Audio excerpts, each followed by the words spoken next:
Hello and welcome to smart learning.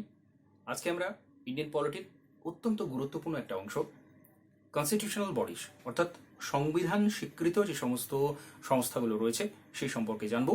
অত্যন্ত গুরুত্বপূর্ণ এই কারণে এই জায়গা থেকে কিন্তু প্রশ্ন থাকবেই, সেটা প্রিলিমস অফ গভর্নমেন্টস। তো প্রথমে সরাসরি চলে যাব election commission. Election commission article 324-এর মধ্যে রয়েছে এবং এখানে কতজন মেম্বারের কথা বলা রয়েছে? একজন চিফ ইলেকশন কমিশনার এবং দুজন অন্য মেম্বার থাকবেন, এটা বলা রয়েছে। এবং এদের টার্মস কতদিন পর্যন্ত এরা থাকতে পারেন? 6 বছর অথবা 65 বছর, যেটা আগে আসবে ততদিন পর্যন্ত এরা থাকতে পারেন। এবং ইলেকশন কমিশন কোন কোন ইলেকশনগুলো দেখে থাকে, নিয়ন্ত্রণ করে থাকে, সেটা হচ্ছে পার্লামেন্টের ইলেকশন, অর্থাৎ যেটাকে আমরা লোকসভা ইলেকশন বলে থাকি, সেই ইলেকশন। স্টেট লেজিসলেচার, রাজ্য বিধানসভায় যে ইলেকশন হয় সেটা। অফিস অফ দ্য প্রেসিডেন্টের ইলেকশনটা এবং ভাইস প্রেসিডেন্টের ইলেকশন এরা কিন্তু দেখে থাকেন। এবং রাজ্যসভায় যে ইলেকশন হয় সেটাও কিন্তু এই ইলেকশন কমিশন দেখে থাকেন। তো স্টেট ইলেকশন কমিশন যেটা থাকে তারা তাহলে কি করে? তারা ওই পঞ্চায়েত মিউনিসিপ্যালিটি যে ইলেকশন হয় সেটা কিন্তু স্টেট ইলেকশন দেখে থাকে, সেটা ইলেকশন কমিশন দেখেন না। ইলেকশন কমিশন কিন্তু স্টেট লেজিসলেচার অর্থাৎ বিধানসভাতেও যে রাজ্যে যে ভোট হয় বিধানসভায় সেটাও কিন্তু ইলেকশন কমিশনই দেখে থাকে। আচ্ছা, এরপর ইউনিয়ন পাবলিক সার্ভিস কমিশন, এটা রয়েছে আর্টিকেল 315 থেকে 323-এর মধ্যে। Very very important. ইউনিয়ন আর স্টেট পাবলিক সার্ভিস কমিশন এটা কিন্তু 315 থেকে 323 নম্বর ধারার মধ্যে রয়েছে। ইউনিয়ন পাবলিক সার্ভিস কমিশনে যারা মেম্বার হন তাদের সময়কাল কতদিন পর্যন্ত তারা থাকতে পারেন অফিসে? 6 বছর অথবা 65 বছর, যেটা আগে আসবে সেটা। এবং এটা রয়েছে পার্ট 14-এ। এবং ইউনিয়ন পাবলিক সার্ভিস কমিশনের মেম্বার কতজন থাকবেন? 9 থেকে 11 জন মেম্বার এখানে থাকতে পারছেন। চেয়ারম্যানকে নিয়ে 9 থেকে 11 জন মেম্বার এখানে থাকতে পারছেন। এবং এদের যে কোয়ালিফিকেশন সেখানে স্পেসিফিক্যালি কিছু বলা নেই, তবে এইটুকু বলা আছে যে মোট যতজন মেম্বার থাকবেন তার অর্ধেক মেম্বারকে অন্তত 10 বছরের জন্য স্টেট গভর্নমেন্ট অথবা সেন্ট্রাল গভর্নমেন্টের আন্ডারে কোনো এলাকাতে কোনো সংস্থায় নিযুক্ত থাকতে হবে, কিন্তু 10 বছরের জন্য। গভর্নমেন্ট হতে পারে, সেন্ট্রাল গভর্নমেন্ট হতে পারে, অথবা স্টেট গভর্নমেন্টের আন্ডারে 10 বছর সার্ভিসে তাকে নিযুক্ত থাকতে হবে অর্ধেক মেম্বারে। এইটুকু কোয়ালিফিকেশনের কথা ইউনিয়ন পাবলিক সার্ভিস কমিশনের কথা বলা রয়েছে এখানে। মেম্বার এবং যারা যিনি চেয়ারম্যান হন তাকে কিন্তু নিয়োগ করছেন কে? প্রেসিডেন্ট। এখানেও প্রেসিডেন্ট, এখানে সমস্ত গুরুত্বপূর্ণ যে পদগুলো রয়েছে সেগুলো কিন্তু প্রেসিডেন্ট নিয়োগ করে থাকছেন অথবা গভর্নর নিয়োগ করছেন। স্টেট পাবলিক সার্ভিস কমিশনে এখানে গভর্নর অ্যাপয়েন্ট করছেন আর্টিকেল 315 থেকে 325 সেম, এই দুটো 323 পর্যন্ত। Union public service commission, state public service কমিশনের ক্ষেত্রে এই দুটো সেম। আর এখানে কতজন মেম্বার থাকবেন, স্টেট পাবলিক সার্ভিস কমিশনে কতজন মেম্বার থাকবেন সেটা কিন্তু স্পেসিফিক্যালি বলা নেই সংবিধানে। এদের টার্ম কতদিন? 6 বছর অথবা 62 বছর পর্যন্ত এদের টার্ম। এখানে 65 বছর, এখানে 62 বছর, এটুকু মনে রাখতে হবে। এবং 6 বছর দুটোর জন্য ফিক্সড। আচ্ছা, এরা কিন্তু ইউনিয়ন পাবলিক সার্ভিস কমিশনের যিনি চেয়ারম্যান তিনি কিন্তু রিঅ্যাপয়েন্টমেন্ট পেতে পারেন না। যিনি চেয়ারম্যান, অন্য যারা মেম্বার তারা কিন্তু এই স্টেট পাবলিক সার্ভিস কমিশনের চেয়ারম্যান হিসেবে নিযুক্ত হতে পারেন, অথবা এখানে চেয়ারম্যান হিসেবে নিযুক্ত করতে পারেন। অন্য যারা সদস্য, চেয়ারম্যান আর কোনো নিযুক্তি পাচ্ছেন না। আর স্টেট পাবলিক সার্ভিস কমিশনে যারা রিটায়ার করে যাচ্ছেন তারা ইউনিয়ন পাবলিক সার্ভিস কমিশনে যেতে পারেন as a member or chairman. তো এইটুকু এখানে মনে রাখতে হবে। আরেকটা বিষয়, এখানে গভর্নর অ্যাপয়েন্টমেন্ট দিচ্ছেন স্টেট পাবলিক সার্ভিস কমিশনের যারা মেম্বার এবং চেয়ারম্যান, কিন্তু রিমুভ করা হয় এদেরকে সময় আসার আগেই যদি রিমুভ করতে হয় সেটা কিন্তু শুধুমাত্র প্রেসিডেন্ট করতে পারেন। এটুকু মনে রাখতে হবে স্টেট পাবলিক সার্ভিস কমিশনের ক্ষেত্রে। ফাইন্যান্স কমিশন রয়েছে আর্টিকেল 280-র আন্ডারে, খুব গুরুত্বপূর্ণ একটা আর্টিকেল। এবং এখানে কতজন সদস্য থাকছেন? একজন চেয়ারম্যান সহ 4 জন অন্য মেম্বার এখানে থাকছেন। এবং এখানে এরা কতদিন পর্যন্ত থাকতে পাচ্ছেন সেটা কিন্তু প্রেসিডেন্ট ঠিক করবেন। সংবিধানে বলা নেই কতদিন পর্যন্ত ফাইন্যান্স কমিশন থাকবে, মেম্বাররা থাকবেন, সেটা প্রেসিডেন্ট ঠিক করবেন। এবং এদের কিন্তু রিঅ্যাপয়েন্টমেন্টের ব্যবস্থা রয়েছে। ফাইন্যান্স কমিশনে যারা মেম্বার রয়েছে তারা কিন্তু পুনরায় তাদেরকে নিয়োগ করা যেতে পারে ফাইন্যান্স কমিশনের মধ্যে। কোয়ালিফিকেশন কি হবে? ফাইন্যান্স কমিশনে যারা থাকবেন তাদের কোয়ালিফিকেশন কি হবে সেটা ঠিক করবে কি? পার্লামেন্ট ঠিক করবে। এখানেও স্পেসিফিক কিছু বলা নেই। আর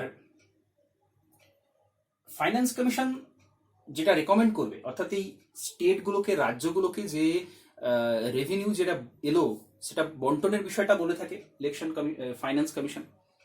রেভিনিউগুলো বিভিন্ন রাজ্যের পার্সেন্টেজগুলো কোন রাজ্যে কত হবে সে সমস্ত পার্সেন্টেজ বলে থাকে, সেটা ফাইন্যান্স কমিশন বললো, কিন্তু সেটা বাইন্ডিং নয় গভর্নমেন্টের কাছে। গভর্নমেন্ট মনে করলে সেই পার্সেন্টেজটা মেনটেন করতেও পারে, নাও করতে পারে, এটা কিন্তু গভর্নমেন্টের হাতে পাওয়ার রয়েছে।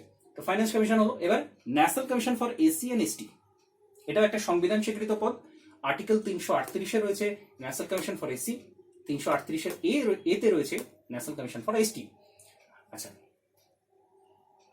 সংবিধানে কিন্তু এই যে কমিশন, পুরো কমিশনের ব্যাপারটা বলা ছিল না। সংবিধানে কি বলা ছিল, একটা স্পেশাল অফিসার থাকবে এসটি এসসি দের জন্য, একজন স্পেশাল অফিসার থাকবেন, তিনি সারা দেশে এসসি এসটিদের কি পজিশন রয়েছে বর্তমানে সেটা প্রেসিডেন্টের কাছে উপস্থাপন করবেন, এটুকু বলা ছিল সংবিধানে। কিন্তু পরবর্তীকালে কমিশনটা নিয়ে আসে কিন্তু এই অ্যামেন্ডমেন্ট দুটো হয়েছিল, সেগুলো হচ্ছে 65th অ্যামেন্ডমেন্ট অ্যাক্ট, যেখানে মাল্টি মেম্বার কমিশন আসছে, অর্থাৎ এই একজন অফিসার না হয়ে মাল্টি মেম্বার কমিশন থাকবে, সেটা 65তম সংবিধান সংশোধনী বলছে এসসি এবং এসটিদের জন্য। আর এখানে কিন্তু একটাই কমিশনের কথা বলা ছিল, 65তম সংবিধান সংশোধনীতে একটাই কমিশনের কথা বলা হয়েছিল, যেখানে এসসি এসটি কমিশন একটাই, কিন্তু দুটো আলাদা আলাদা কমিশন হবে, এটা 89তম সংবিধান সংশোধনীতে উঠে আসছে। তো খুব গুরুত্বপূর্ণ বিষয় এটা মনে রাখতে হবে যে সংবিধানে কিন্তু শুধুমাত্র একজন অফিসারের কথা বলা হয়েছিল, পরবর্তীকালে দুটো অ্যামেন্ডমেন্টে এই বিষয়গুলো আসছে, দুটো আলাদা আলাদা কমিশন তৈরি হচ্ছে। ন্যাশনাল কমিশন ফর এসসি, এখানে 5 জন মেম্বার থাকছেন, একজন চেয়ারম্যান এবং আরেকজন ভাইস চেয়ারম্যান, আর অন্য 3 জন সদস্য থাকছেন। আর ন্যাশনাল কমিশন ফর এসটির ক্ষেত্রেও সেম, 5 জন মেম্বার, একজন চেয়ারম্যান, একজন ভাইস চেয়ারম্যান, অন্য 3 জন সদস্য। আর ন্যাশনাল কমিশন ফর এসটি এটা আসছে কিন্তু 2004-এ, এটা 1990-এর সময় আসছে পুরো কমিশনটা, 65 এই সময়টা। আর 2004 সালে ন্যাশনাল কমিশন ফর এসটি প্রতিষ্ঠা লাভ করছে আলাদা একটা কমিশন ছিল, তার আগে এসসি এসটি সেম একটাই ছিল। আর এরা কি করে, প্রেসিডেন্টের কাছে অ্যানুয়াল রিপোর্ট দেয়, অর্থাৎ বর্তমান এসসি এসটিদের কি পজিশন রয়েছে সারা দেশে সেটা রিপোর্টটা দেয় প্রেসিডেন্টের কাছে এরা। আচ্ছা, এরপর special officer for linguistic minorities, খুব গুরুত্বপূর্ণ। লিঙ্গুইস্টিক মাইনরিটি যারা আছে, অর্থাৎ ভাষাগত যারা সংখ্যালঘু সম্প্রদায়, ভাষাগত সংখ্যালঘু, খুব গুরুত্বপূর্ণ একটা বিষয়, ভাষাগত। কিন্তু আর্টিকেল 350-এর বিতে রয়েছে পার্ট 18-এ, এটা কিন্তু প্রথমে ছিল না, এটা স্টেট রিঅর্গানাইজেশন কমিশন রেকমেন্ড করেছে 1953-54 সালে, 52-53 সালে স্টেট রিঅর্গানাইজেশন কমিশন যেটা বসেছিল। এর আগে তো 14টা স্টেট ছিল, প্রথমে বিভিন্ন ভাগে স্টেটগুলো ABCD এই 4টে ভাগে ভাগ ছিল, তার পরবর্তী সময় স্টেট রিঅর্গানাইজেশন কমিশন বসে, যেটা জেভিপি কমিটি, বিভিন্ন কমিটি ছিল, আমরা সেগুলো জানি।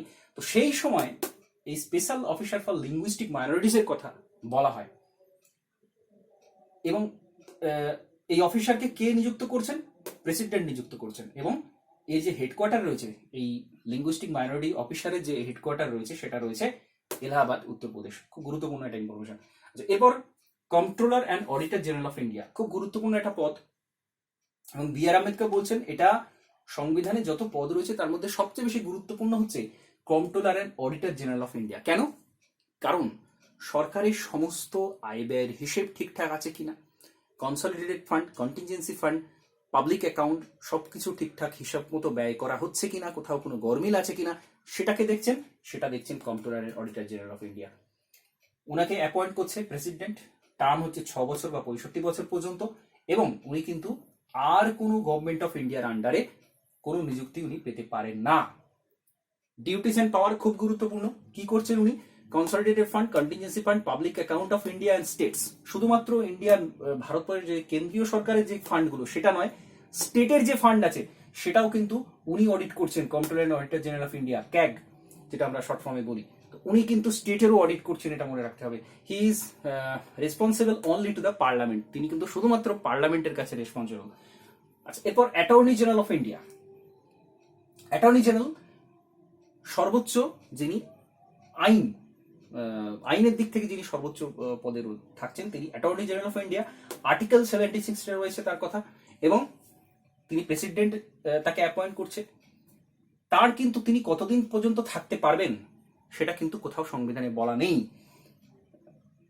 এবং তার কোয়ালিফিকেশনটা কি, সুপ্রিম কোর্টের জাজ হিসেবে নিযুক্ত হতে গেলে যে কোয়ালিফিকেশন লাগে তার সেই কোয়ালিফিকেশন থাকতে হবে। আর তিনি কি করে থাকেন, গভর্নমেন্ট অফ ইন্ডিয়ার ক্ষেত্রে যে কেসগুলো হয় সেই কেসে কিন্তু তিনি সুপ্রিম কোর্টে তিনি কিন্তু রিপ্রেজেন্টেশন হিসেবে, গভর্নমেন্ট অফ ইন্ডিয়ার রিপ্রেজেন্টেটিভ হিসেবে তাকে কিন্তু উপস্থিত থাকতে হয়। তো খুব গুরুত্বপূর্ণ একটা বিষয়। এবং আরো একটা খুব গুরুত্বপূর্ণ ইন্টারেস্টিং ফ্যাক্ট, সেটা হচ্ছে তিনি রাজ্যসভা এবং লোকসভা দু জায়গাতেই কিন্তু উপস্থিত থাকতে পারেন। তিনি রাজ্যসভা লোকসভার সদস্য নন, কিন্তু তাও তিনি উপস্থিত থাকতে পারেন যে কোনো সভাতে। শুধু তাই নয়, তিনি বলতেও পারেন, কিন্তু তিনি ভোট দিতে পারেন না। পার্লামেন্টের মধ্যে যে ভোটিং হয় কোনো বিষয় নিয়ে, কোনো বিল নিয়ে, সেটা কিন্তু তিনি দিতে পারেন না ভোট, কিন্তু তিনি কথা বলতে পারেন, উপস্থিত থাকতে পারেন। তো এটা প্রশ্ন করা হয় যে কি সদস্য না হয়েও কে এই পার্লামেন্টের দুটো হাউসে উপস্থিত থাকতে পারেন? তো এটা হচ্ছে অ্যাটর্নি জেনারেল অফ ইন্ডিয়া। এবং তিনি কিন্তু গভর্নমেন্ট সার্ভেন্ট নন, খুব গুরুত্বপূর্ণ একটা পয়েন্ট, তিনি গভর্নমেন্ট সার্ভেন্ট নন, এবং সেই জন্যই তিনি কিন্তু প্রাইভেট প্র্যাকটিসও করতে পারেন। অ্যাটর্নি জেনারেল অফ ইন্ডিয়া তিনি প্রাইভেট প্র্যাকটিসও করতে পারছেন, এবং তাকে কিন্তু গভর্নমেন্ট সার্ভেন্ট বলা হচ্ছে না। খুব গুরুত্বপূর্ণ একটা বিষয়। আর কি রয়েছে? Advocate general of India, attorney জেনারেলের মতোই উনি স্টেটে থাকছেন, এটা রয়েছে আর্টিকেল 165-তে, এবং গভর্নর তাকে অ্যাপয়েন্ট করছেন, এবং তিনি গভর্নরের প্লেজার অনুযায়ী অফিসে থাকতে পারছেন, স্পেসিফিক কোনো টার্মস বলা নেই। এবং তাকে হাইকোর্টে নিযুক্ত জাজ হিসেবে নিযুক্ত হওয়ার জন্য যে কোয়ালিফিকেশন লাগে, তার সেই কোয়ালিফিকেশন থাকতে হবে। বিভিন্ন লিগাল ম্যাটারে গভর্নমেন্টকে অ্যাডভাইস দিয়ে থাকে, এবং গভর্নমেন্টের হয়ে বিভিন্ন কেসে তাকে উপস্থিত থাকতে হয়। এবং একই রকম সেন্টারে যেরকম অ্যাটর্নি জেনারেল, স্টেটে অ্যাডভোকেট জেনারেল, যে কোনো হাউসে তিনি কিন্তু উপস্থিত থাকতে পারেন, স্টেটের যে কোনো হাউসে উপস্থিত থাকতে পারেন, বিধানসভা হোক বা বিধান পরিষদ। এবং সেখানে তার বলার ক্ষমতা রয়েছে, উপস্থিত থাকার ক্ষমতা রয়েছে, কিন্তু ভোট প্রদানের ক্ষমতাটা নেই। তো এই হচ্ছে সামগ্রিকভাবে কনস্টিটিউশনাল বডিজ যেগুলো রয়েছে, অর্থাৎ যে পদগুলোর কথা সংবিধানেই সরাসরি বলা রয়েছে যে এই পদগুলো থাকতে হবে। খুবই গুরুত্বপূর্ণ, সবচেয়ে বেশি গুরুত্বপূর্ণ, এবং এখান থেকে কিন্তু প্রশ্ন অবশ্যই থাকবে। কার টার্ম কতদিন, কতগুলো মেম্বার থাকেন, কে নিযুক্ত করছেন, কি তাদের দায়িত্ব থাকে, সবকটা অত্যন্ত গুরুত্বপূর্ণ বিষয়। তো এই অংশটা এখানে কমপ্লিট করছি। নমস্কার, ধন্যবাদ।